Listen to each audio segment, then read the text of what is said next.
एके दिवशी सह्याद्रीच्या कुशीत बसलेल्या एका शांत गावामध्ये सकाळ उगवली. पक्ष्यांचा किलबिलाट झाला. शेतात काम करणारे शेतकरी शेतात निघाले. लहान मुलं खेळत आहेत आणि अशातच अचानक घोड्यांच्या टापांचा आवाज ऐकू आला. गावकऱ्यांच्या चेहऱ्यावर भीती पसरली. राज्यातले सैनिक गावाकडे येत होते. सैनिक गावात शिरताच कडक आवाजात म्हणाले, आमच्यासाठी अन्न आणि पाणी द्या, नाहीतर त्याचे परिणाम वाईट होतील. गावकरी घाबरले. कोणी म्हणलं आपल्याकडे पुरेसं धान्य नाही, कोणी म्हणलं विरोध केला तर आपलं नुकसान होईल.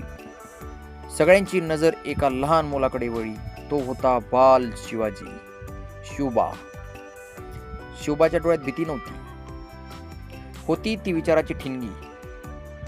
तो शांतपणे घरी गेला आणि आई जिजाऊंना सगळं सांगितलं. जिजाऊंनी शिवबाच्या डोक्यावर हात ठेवला आणि म्हणाल्या, बाळा, धैर्य म्हणजे तलवार उचलणं नाही, तर सत्य आणि एकतेने अन्यायाला सामोरे जाणं होय. हे शब्द शिवबाच्या मनात कोरले गेले. शिवबा पुन्हा गावात आला.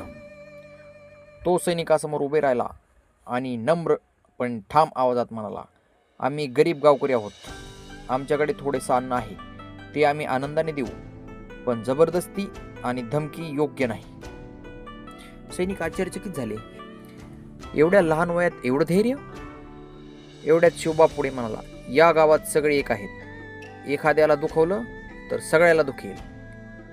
गावकरी एकत्र उभे राहिले. कोणाच्या हातात शस्त्र नव्हतं, पण सगळ्यांच्या चेहऱ्यावर आत्मविश्वास होता. ही एकता पाहून सैनिक थांबले. त्यांचा आवाज नरमला. ठीक आहे, ते म्हणाले, आम्हाला जे शक्य आहे तेवढंच द्या. गावकऱ्यांनी अन्न आणि पाणी दिले, आदराने, भीतीने नाही. सैनिक निघून गेले. गावात पुन्हा शांतता पसरली. लोकांनी शोभाकडे अभिमानाने पाहिले. जिजाऊंनी शोभाला जवळ घेतलं आणि म्हटलं, बाळा, आज तू तलवार न उचलता खरं शौर्य दाखवलंस.